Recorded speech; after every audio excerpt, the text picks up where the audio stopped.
వ్యవసాయంలో మూస పద్ధతికి రైతులు స్వస్తి పలుకుతున్నారు. కాలానికి అనుగుణంగా పంటల సాగు చేస్తున్నారు.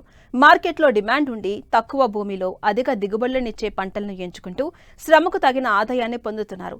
ఈ కోవలోనే ఏలూరు జిల్లాకు చెందిన ఓ రైతు 10 ఏళ్లుగా కూరగాయల సాగు చేస్తూ మంచి లాభాలు ఆర్జిస్తున్నారు.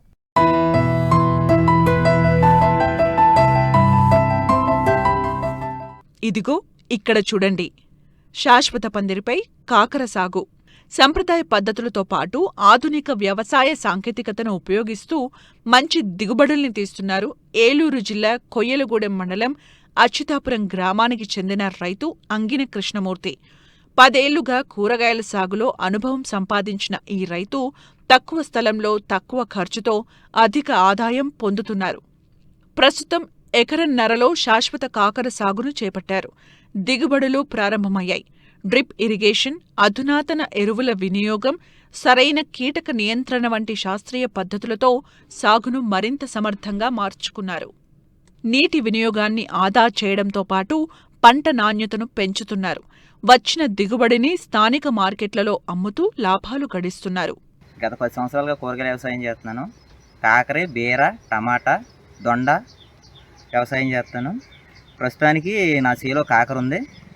కాపు కూడా చాలా బాగుంది. ఇది విత్తనం వచ్చి ప్రగతి ఈస్ట్ టు వెస్ట్ అంటారు దీన్ని. రోజు కటింగ్కి వస్తుంది.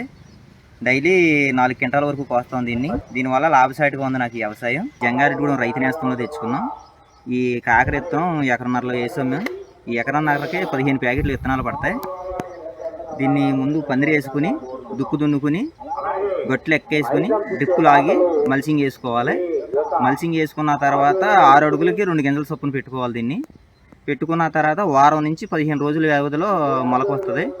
మొలక వచ్చిన 20 రోజుల నుంచి పై మందు కానీ నేల మందు కానీ ఇచ్చుకోవాలి.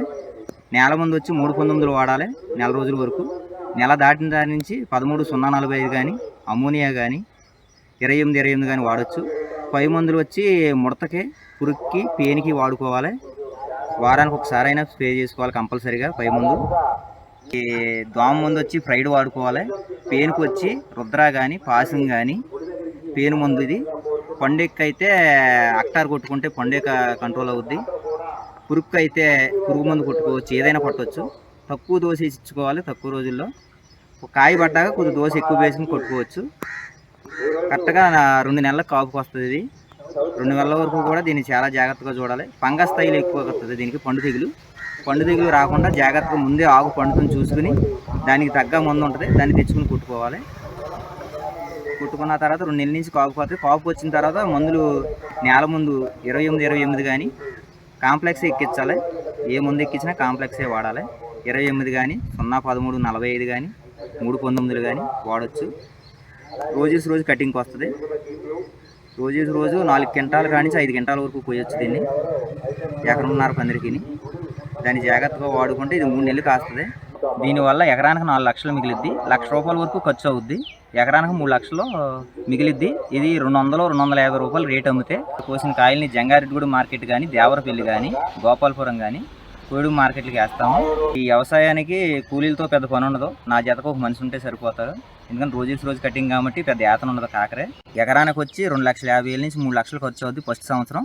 దీనికి గవర్నమెంట్ సబ్సిడీ కూడా ఇస్తుంది. ఎకరానికి వచ్చి ₹1,00,000 సబ్సిడీ వస్తుంది. దీన్ని మన పాస్బుక్, రైతు బ్యాంక్ పుస్తకం, ఆధార్ కార్డు, రేషన్ కార్డు పెట్టుకుంటే ₹1,00,000 సబ్సిడీ కూడా వస్తుంది. ఫస్ట్ సంవత్సరం మాత్రం 2,50,000, 3 లక్షలు అవుద్ది పందిరి వేసుకోవడానికి. దీన్ని వేసుకున్న తర్వాత ఎన్ని సంవత్సరాలు అయినా ఉంటుంది, పడిపోతే తంబాల పందిరి అయితే. దీన్ని నేను వేసుకుని 10 సంవత్సరాలు అవుతుంది. 10 సంవత్సరాలు బట్టి కూడా కూరగాయల వ్యవసాయం చేస్తున్నాను నేను. అందులోని కాకర మరీ ఖర్చు తక్కువ. బాగా కూరగాయలు అన్నట్లును పురుగు మందులు ఎలాంటివి బాగా తక్కువ వాడవచ్చు. దీనివల్ల ఏంటంటే రైతులు మొక్కజొన్న, వరి తగ్గించి కూరగాయల వ్యవసాయంలో ఇందులో కాకర ఒకటి జాగ్రత్తగా చేసుకుంటే మిగిలిదాల బాగుంటుంది. రైతులు చెప్పే విషయం నేను ఒకటే, వ్యవసాయాన్ని ఆధునికంగా మార్చి శాస్త్రీయ సాగుతో విధానాలు చేపడితే ఆదాయం తప్పకుండా పెరుగుతోందని నిరూపిస్తున్నారు రైతు కృష్ణమూర్తి.